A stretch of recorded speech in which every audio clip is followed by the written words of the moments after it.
everyone, and thank you for joining us today for your 8 essential tips for finding your elusive female ancestors. And also a big happy International Women's Day to everybody. So to celebrate today, we've brought you this exclusive webinar, and this is our first webinar exclusive to Pro and World subscribers. So thank you everyone for joining us. Just a quick introduction. My name's Mary McKee. I'm the data content specialist here, and part of my role is to help make sure that the records come online correctly, do the layouts, and I do a bit of writing of the content for the advanced search screens on the A to Z. So today, today's presenter is Michala Hulme. She is a historian and genealogist from Manchester Metropolitan University. And she's going to be taking us through these 8 essential tips. And Michala, I heard that you were recently doing some film work. Hi everybody, thank you so much for tuning in. Yes, I was doing some film work for quite a famous genealogy programme. Unfortunately, I can't tell you any more information on that because I would probably get fired or sued or death. Something really bad may happen. So I'm sure you could give us a celebrity name or anything like that. As much as I would love to, again, I could face death, so I'm going to say no. But tune in, I promise you it will shock you and you will be emotional and it's brilliant, so make sure you do tune in. Excellent, cool. We definitely look forward to that. We're all very big fans of that very popular genealogy show. And so today you're going to bring us really 8 essential tips, but also just not 8 tips, but I'm sure we're going to expand even more and learn more about different record collections and where to find your female ancestors. So, hope you're all ready, I hope you've got a brew and you are comfortable, and let's move on to number 1. Beware of name changes. So I'm hoping that you can all see that. That lovely lady in the background is actually my great aunt. So, beware of name changes. Now this is really important, and this is something that I come across all the time when I'm looking for my female ancestors, is that you think you know their name, and yet you cannot find them on any official documentation. And that is because potentially they have changed their name. So the first thing I want to draw your attention to is nicknames. I've tried to put some of them on this slide for you. There are others, but these are some of the more popular ones. So for example, Beth is short for Elizabeth, Bethany, Mary Beth. Peggy or Peg is short for Margaret. So as you can see there, it's not always sort of, nicknames are not always maybe what you think they would be. They're not always just sort of abbreviations of a name. Hetty, short for Henrietta or Natalie, and then we've got Gertrude. Flo and Florence is something that I come up quite a bit. Betsy, especially if you have working class ancestors, especially working class northern ancestors, you may have come across Betsy.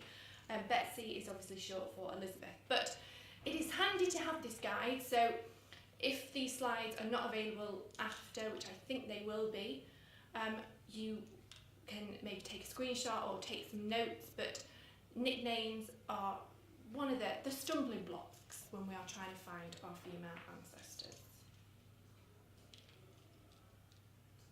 Marriage. Oh, now this is a sneaky one. Marriage. So you are there, you are looking for somebody on the census and you can't find them. And why can't you find them? Because you know they're alive, because you have a birth certificate for them and you know who they married. However, did they get married in between that time period that you have? And that is a question that we often ask ourselves when we are trying to trace our female ancestors. So, I'm sure you're all really familiar with the search engine, but here is just a screenshot of what you would get if you were looking just at marriages. So, it's very simple. You type in your first name, you type in your surname, and then if you know the person they married, you will then go down and you will also type their name in just further down the page. However, what if you do that and you click search and the marriage just doesn't come up, which happens, doesn't it? And you're all sat there now saying, this happens to me, this is why I've tuned in, I'm trying to find my elusive ancestor. Well, don't panic. What I tend to do is, if you know the gentleman's name, and I think I've done this on the next slide for you, if you know the gentleman's name, what I tend to do is put in the gentleman's name, then just put in the first name of your female ancestor. So the search engine at the top, if I just go back one, I'd put the gentleman's name, and then I would just put the first name of our ancestor. Now, this is okay if you have, slightly an unusual surname for your gentleman. If his surname is Smith and you just know he married a Mary, but you've got no idea what her last name is, you may have hundreds of results. So this is a bit tricky, but always bear in mind that, especially with women, especially if they were a widow, they could have got married before they married the ancestor that you know of. And it may be a shock, but it does happen. So it is worth checking whether they have been married before. It's always fun when you're researching your family tree to find these shocking revelations and these fun facts about your family you didn't know before. Yeah, no, it is great. And I get so many people that actually write to me and go, oh, I couldn't believe it, Michala, my Auntie Doris, who I thought I knew really well, she'd been married twice before the war, So it's interesting, but it is worth bearing in mind that especially, women did marry and their name may be different.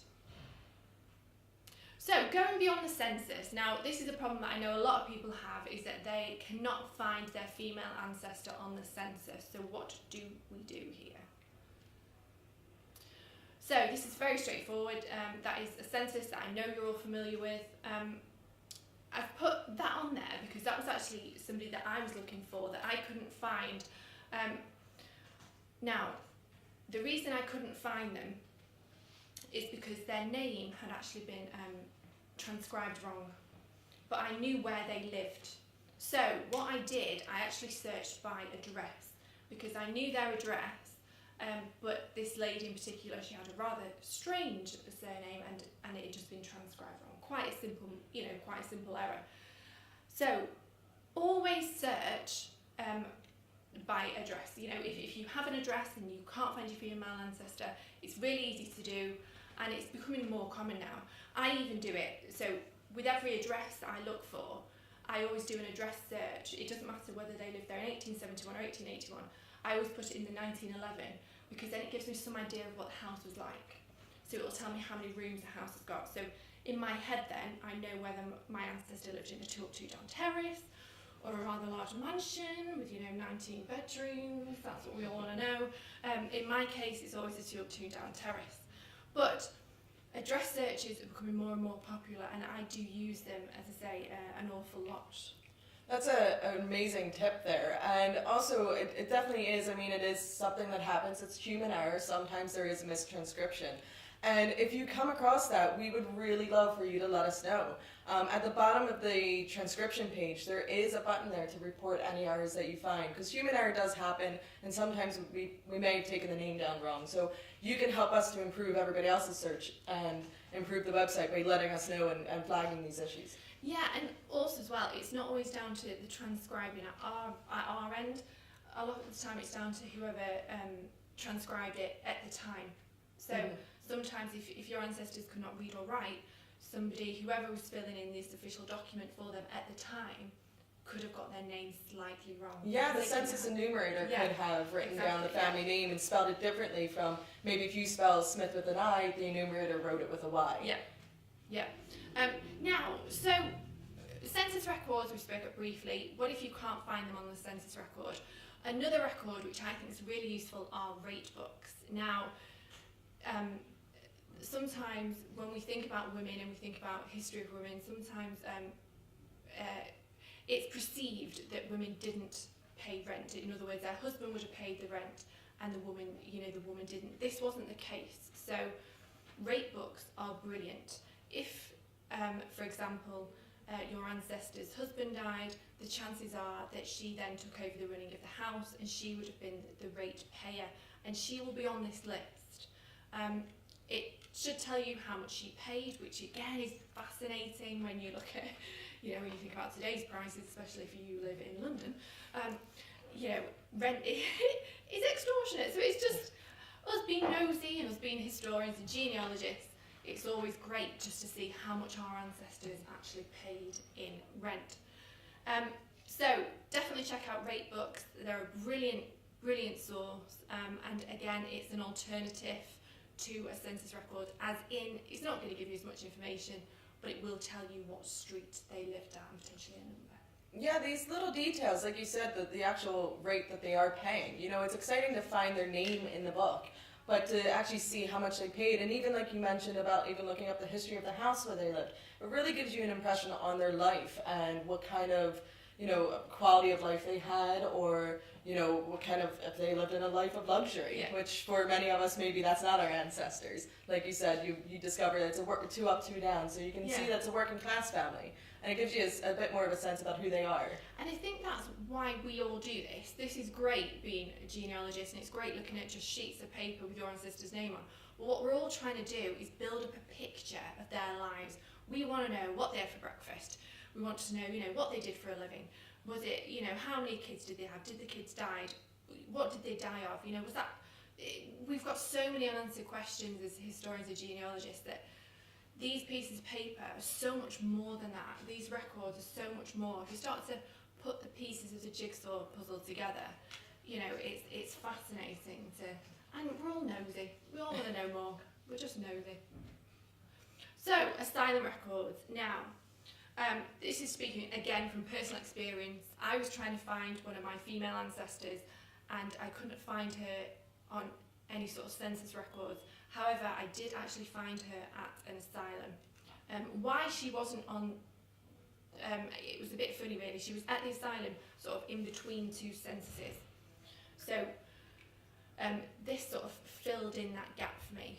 Now, it is worth bearing in mind that at this point, sort of illnesses such as postnatal depression and the things that women suffer with today weren't fully diagnosed then. So by the 1850s, we are aware of this and doctors sort of know what it is, but these records will not tell you that your ancestor, for example, may have suffered from postnatal depression. You know, you can see a whole host of words to describe mental illness. But these are really interesting records, and there are definitely records that I've got an ancestor that was at actually this asylum. And it's interesting, when you find this is just a stepping stone then. So you can use these records to then unearth more information.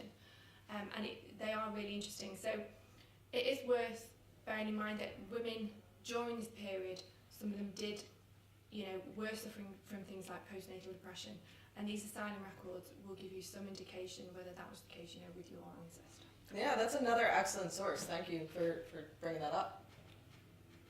Travel and migration. Okay, so if you can't find them on the census, did they leave the country?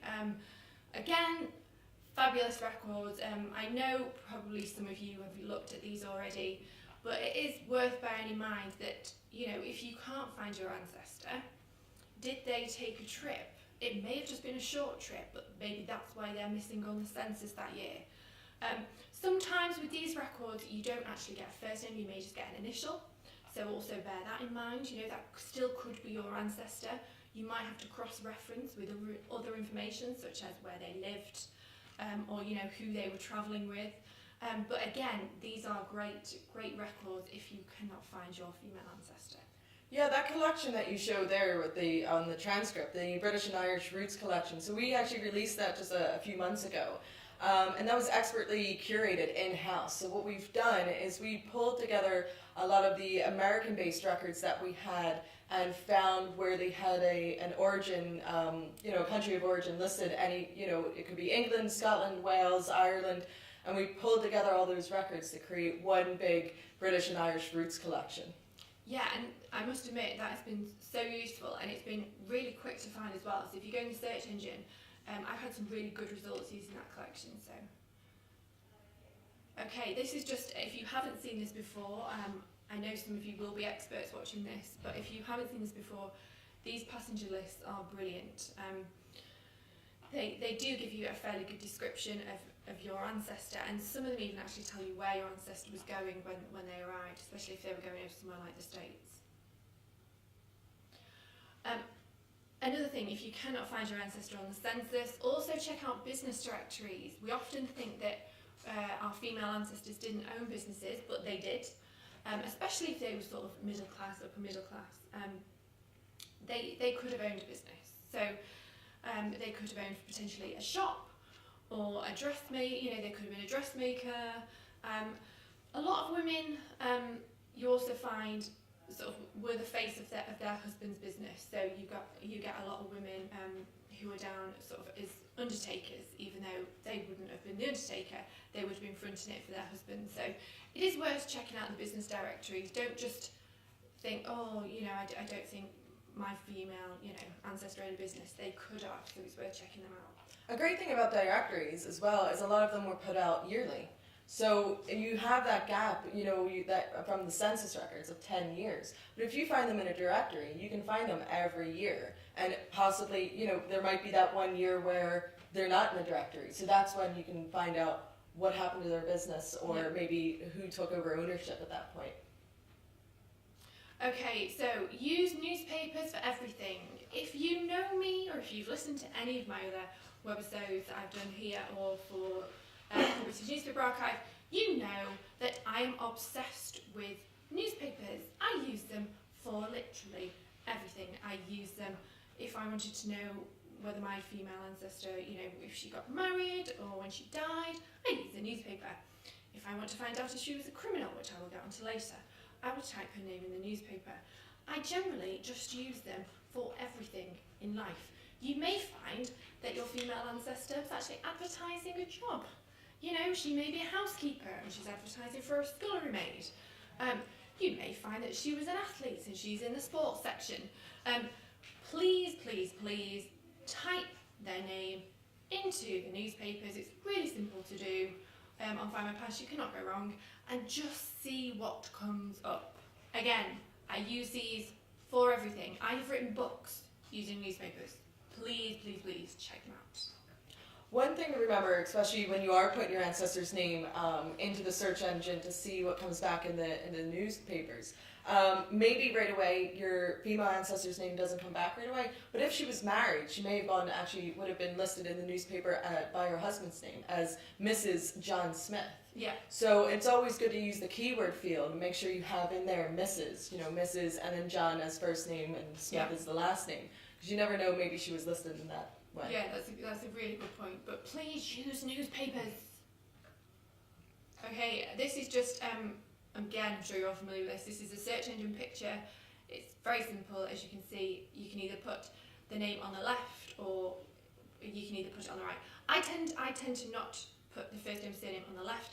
I do everything on the right, because I even use this. I just type in like random addresses because I want to know what happened on my street.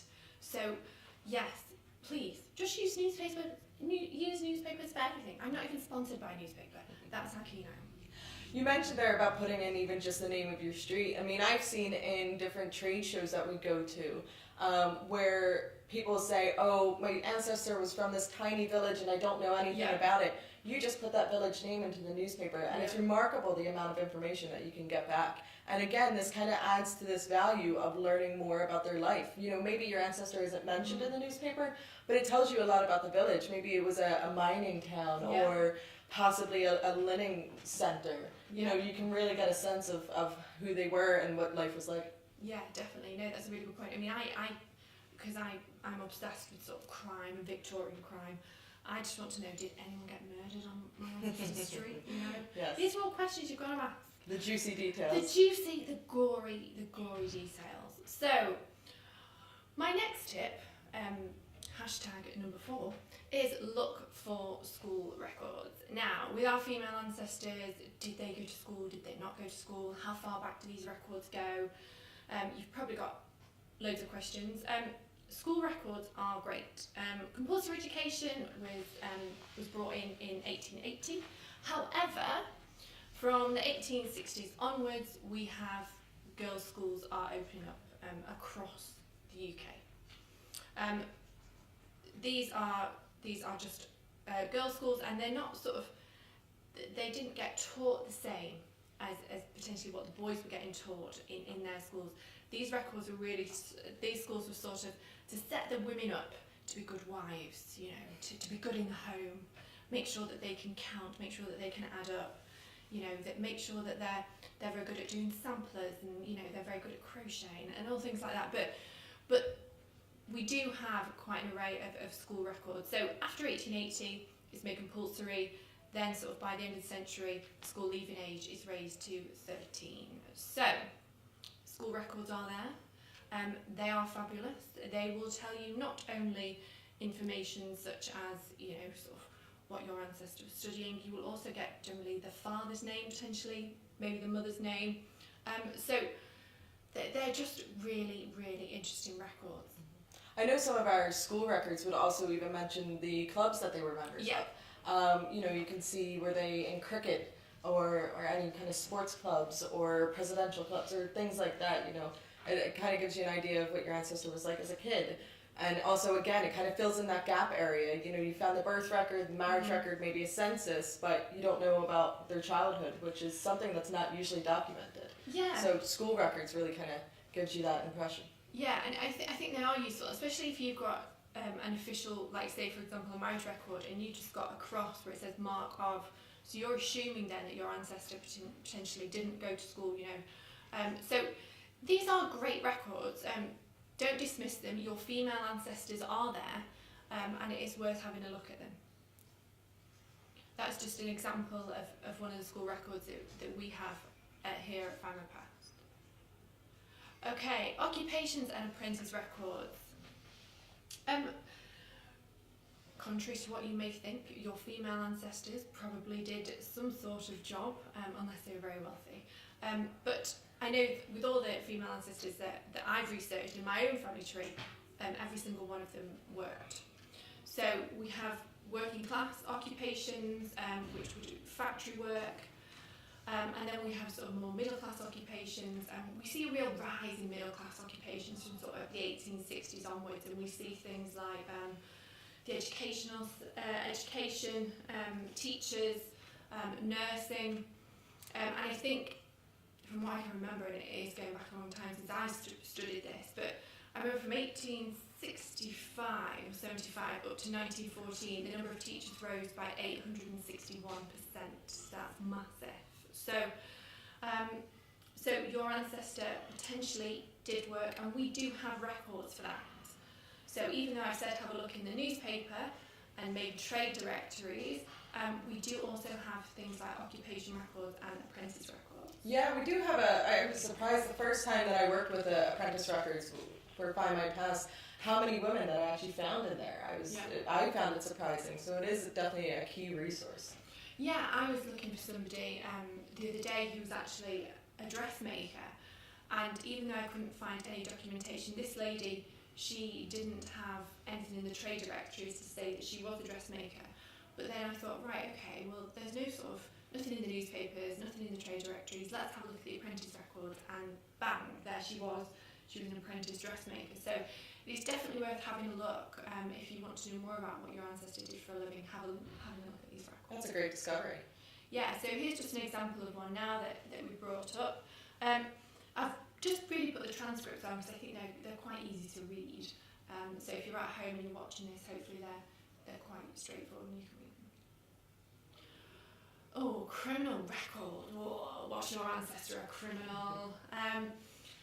Yes, so I am obsessed with these records. I love things like this. I want to know if my ancestor was a bit of a rogue.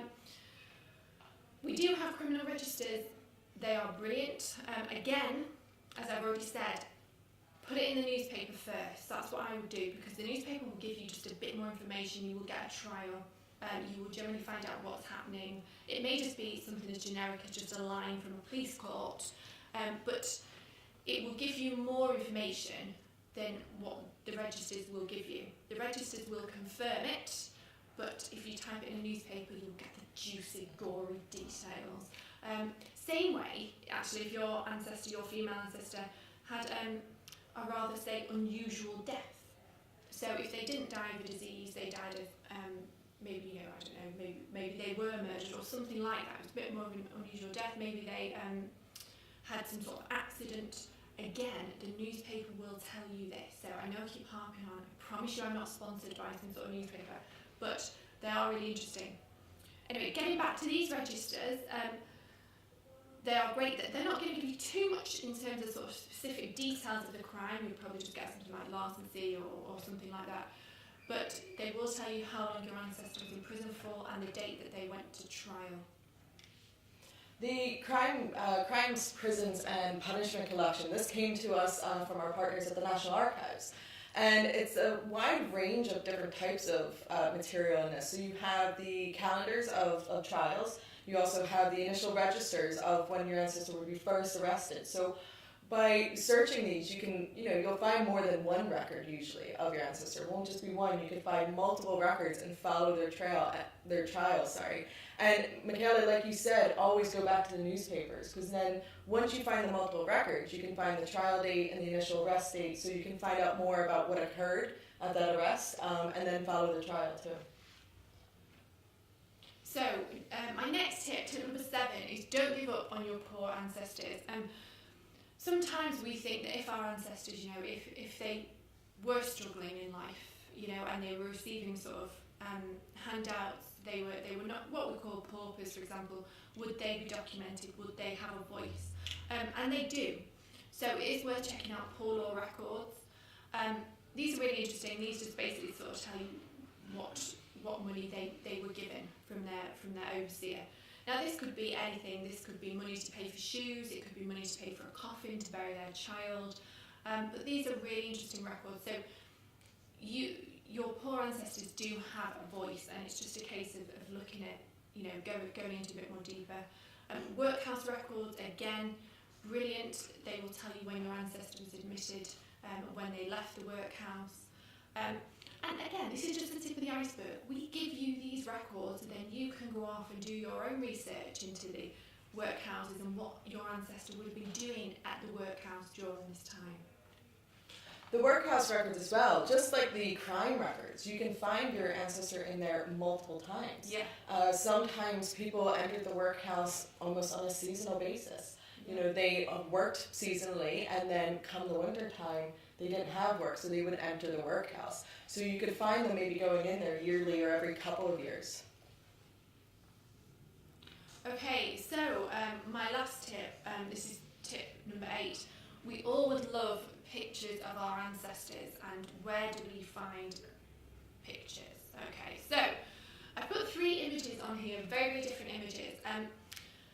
The first one, the one on the left, that is a picture taken from a newspaper. So again, not honking on, have a look at your newspapers. The middle picture, that is a criminal picture. So if your ancestor was a criminal, especially after, sort of 1880s onwards, the chances are that they would have had their picture taken. Okay, so it is worth having a look and see if you can find any, if your ancestor was a criminal, having a look and see if you can get a picture. The lovely lady, who looks like she's in a bit of a wedding dress, that was actually taken from a programme. So, was your ancestor on the stage? If so, how do you get a picture? Now, as well as we've spoken quite a bit about newspapers, also have a look in sort of second-hand selling sites, because they often sell these programmes quite cheap. So it is worth having a look at some of these sort of, these sort of online car boot sale places. Type in your ancestor's name, or if you know she was on the stage at a particular time, have a look at that theatre, because I've got many different types of programmes from these sites, so it's worth having a look there as well. So it's thinking outside the box. Always think outside the box. How can I find more information? So that's just 3 different examples of how to try and get photographs of your ancestors. And like you said about just digging around the attic, I mean, there's nothing better than going to, grandma's house or your great aunt's house and just pulling out the old family albums. Yeah. I'm a massive fan as well. Talk to people. When these people have gone, we have no records. So if you have relatives that are still alive today, get round and talk to them. Do oral history interviews. Record it. We've all got things on our phone. Make sure they're happy with that, by the way. But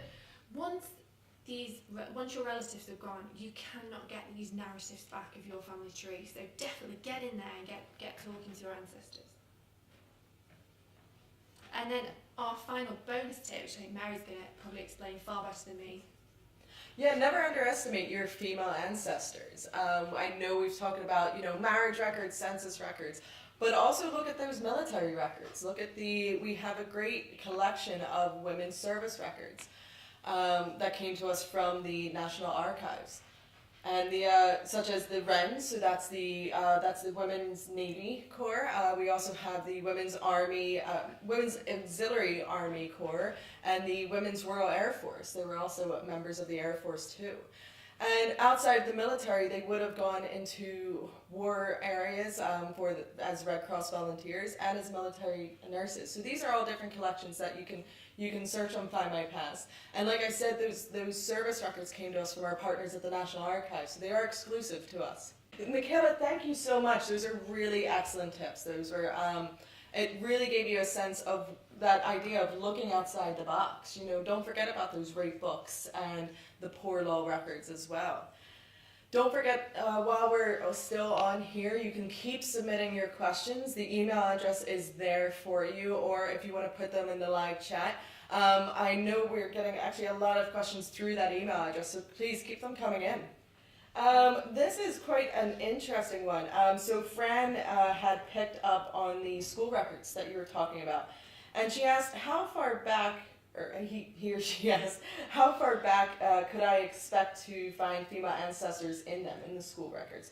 And also, did compulsory education start at the same time for both girls and boys? Yeah, it actually did. So you can go back to sort of, from the 1860s onwards, we start to get these sort of girls' schools. However, records at Findmypast probably go back slightly further than that. You probably know more about this than me.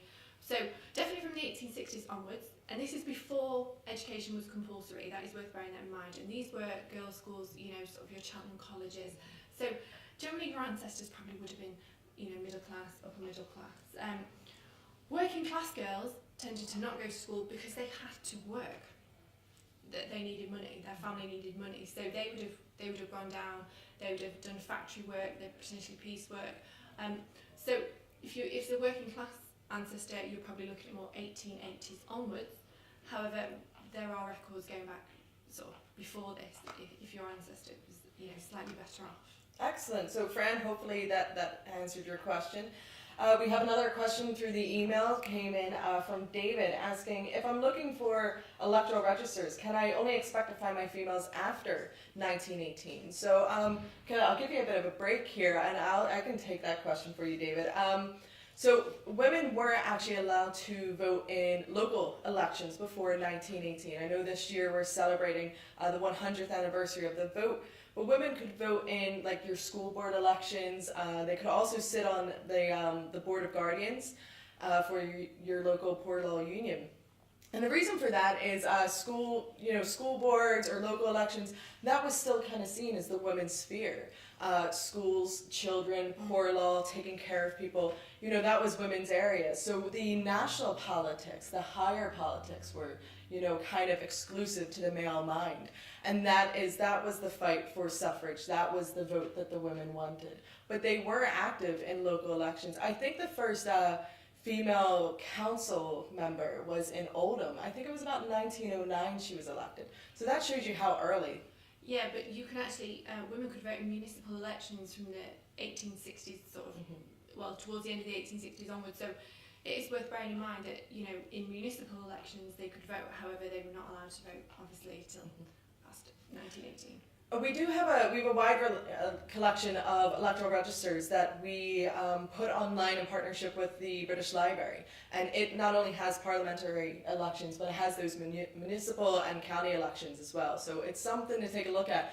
And I will say, if you haven't found your ancestor now, it is a growing collection, so we will be adding more to that. So come back again once we add in more, and keep searching these collections every time we add more records. So let's see what else we have here. Michelle has written in and said, if my female ancestors were working class, didn't that mean they would have, or doesn't that mean they would have worked? As in, I can't see a job listed on the census. Yeah, so they would have worked. Don't be alarmed if you don't see an occupation on the census. Sometimes they didn't put it on, especially if if they were a wife and their husband was still alive, they would have put his occupation on. Sometimes your female ancestors can appear blank. That doesn't necessarily mean they didn't work. The chances are that they did work, but they would have worked from home. So they would have done things like, looking after the neighbours' children. They would have took washing in. But I imagine that they would have worked just to put more money into the sort of the family pot, the family income. Yeah, that's a really great explanation there. I know, especially in Ireland, you would have the kind of Housewives Women's Association and things like that. And that was actually really kind of women getting together and understanding kind of business practices for those home businesses. Women could have, spun linen at home and sold flax, or they would have sold eggs, from their local farm. So don't think that the working class women weren't working because they're not in a directory. Yeah, definitely. We have quite an interesting question here from Robert, and he has emailed through to say, census records show my female ancestors' children had a different surname to that of her husband. I suspect she was remarried after being widowed, but this is just guesswork. How can I find out more? Could we solve that? I think the most straightforward question would be to get the marriage certificate. If you get the marriage certificate, to the husband that you are talking about, if it should say widow. That's the most straightforward thing to do. Does it say widow? Otherwise, if you get the birth certificate of the oldest child, that they've sort of had together, it will have her maiden name on. So that could be another way to get around it. So yeah, definitely order the marriage certificate. There are other sneaky ways to do it. Once you've been doing this a long time, you don't want to pay £9.25 for a certificate. So you do try and find little shortcuts. But what I would say is order that marriage certificate and just see if it says widow, and then you can sort of go from there. Oh, that's a really great tip. So hopefully, Robert, that'll break down a brick wall for you. And like you said, I mean, as much as it is difficult to keep ordering these certificates, they are invaluable once you get that original certificate with those key informations like marriage status, widow, or the maiden name, which is the key once you're researching your female ancestors, is finding that maiden name. And I think sometimes you can't avoid it. So even though you think, I'm paying this, and it's not no real use to me, sometimes you can't avoid it. Sometimes you do actually need to order them certificates, and this would be one of those times. So Michala, we still have some questions coming through, so we'll pick up a few more before we finish today. We have a question from Sally here saying, where can I find out more about my grandmother's mother's World War II service? She was an army nurse. Well, I can pick up some of that. Like I said, we have that great partnership with National Archives, so that's a great resource for the Second World War records.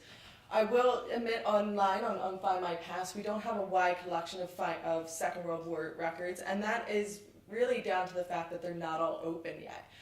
But the National Archives would hold a lot of those. And again, the other key thing that Michala keeps going on with is the newspapers. Search the newspapers. You may even find we have some brilliant photographs of women working during the Second World War and the First World War. The Illustrated London News, or the Illustrated War News, sorry, that was more the First World War, but they would constantly do photographic spreads of like women in the war and show, these different kind of army corps or the timber corps or even the nurses. So you might even find a photograph by looking in the newspapers. As well, the other thing is, if you can't get, if you, for whatever reason, if you can't find them in the newspapers, there may be a postcard. Our ancestors were great fans of postcards. So it is worth, again, checking some sort of these second-hand sites online and typing in your ancestor's name or where they lived. I've got loads of postcards, not just of World War I stuff, World War II stuff, of things like, girl guide pictures, pictures of females at a particular high school in the gym. I've got loads of pictures of female ancestors just by looking at postcards. So don't rule out postcards, have a look. Wow, yeah, postcards is definitely something I've never thought of before and thought for looking for. Just everything, everything related to a postcard, Wow, that's really cool. We have a question here from Grant, and you might like this one because it relates to crime. Crime records show my female ancestor was the victim of an assault in Manchester. I would love to find out more details related to the case. I only know the name of her attacker, the date, and location. Any ideas? Again, the newspaper. It always comes back to these newspapers, but please check out the newspapers. Also, if you go into, if you can't find them on the internet, if you go into Manchester Central Library, they do actually have books, court record books, if you can't find them, of court cases. But if you want more details about the crime, which I think probably that's why you contacted us, first place to try would be definitely try the newspaper. They are ancestors, especially our Victorian ancestors, love reporting on crimes and especially what was going on in police courts and things. So definitely check the newspaper. Yeah, especially the Illustrated Police News. Yeah, that's another great one. Yeah, that's a fantastic one to look at. There's a couple of police newspapers that we have that you might be able to find more details in. Yeah, I'm actually working on a case at the moment, a serial killer case in Victorian Britain, like you do. And I actually found a picture of the first victim of this so-called serial killer, not in any newspaper that I would have thought of. So it wasn't in a local newspaper to where this incident happened. It wasn't in the Illustrated London News. It was in, it was on Findmypast, just in a very random newspaper. So don't just, focus your search on where you lived. You will find that different newspapers will have different stories of what happened. So try and keep that net quite broad, especially when you're looking at things like crime. That's an excellent tip when it comes to the newspaper search. So if you're looking for an event that maybe happened in Lincoln, don't just narrow your search to that, because even the county newspapers surrounding the area may have picked up on the event, especially if it was a violent assault or some kind of a crime. They would have picked it up nationally even. Yeah, definitely. We have another question that came in through the emails, and I think this might be our last one. This came in from Lucy, and she asked, how can I find out if my ancestors had any involvement in the suffrage movement? And Lucy, that's a perfect time to ask this question, because just 6 weeks ago we released the Suffragette collection. And this is a collection, again, put online in partnership with the National Archives. So the Suffragette collection is a collection of records related specifically to those kind of militant suffragettes. And so we have already put up one collection. We will be adding more to that as well as we go on. And we also have a number of newspapers. Again, back to the newspapers. We have the Suffragette newspaper, so that is available on Findmypast as a standalone record set, like your other records. We really found the value in this particular newspaper, so we pulled it out of the newspaper search, and it has its own standalone search. And just this week, we've actually added 9 new titles to our newspaper search related to women's history and the women's suffrage movement. So we have titles like the Common Cause, and we have the Women's Signal, Women's Suffragette Record, and even the Church Militant, which was another advocate for the suffrage movement. So again, check those newspapers and definitely check out the Suffragette collection that we have and we just brought online in the last 6 weeks. Yeah, I've also seen records, actually census records, where it says the occupation of your ancestor, your female ancestor, and it actually says suffragette. So also pay particular attention to census records and other official documents. It may actually surprise you. Yeah, the suffragettes were known for definitely the census records. That 1911 census is filled with those little remarks of saying, I think there was one census taken saying, no, there's no individuals here, just us women. And then, of course, famously, there's the Emily Davison when she actually hid inside Parliament on the night that the census record was taken for 1911. So because then she could actually write on the census that her residence at the time was the Houses of Parliament. Yeah, and there are loads of little stories like this, so definitely check the newspapers and definitely pay attention to things like census records. That should give you some indication. Well, I think that wraps it up for today. Michala, thank you so much for coming in today and giving us those fantastic tips. Hopefully for our subscribers out there, we have broken down a lot of brick walls. I know you've given me a lot to think about. I'm definitely going to be hunting through those attics and looking for those postcards, which were definitely a neat little trick. And thank you everyone for participating, sending in your live chat questions, emailing questions for the webinar questions. It's been really fantastic talking to you today, and thank you for joining us for our first exclusive webinar for those fantastic Pro and World subscribers. So thank you for joining us.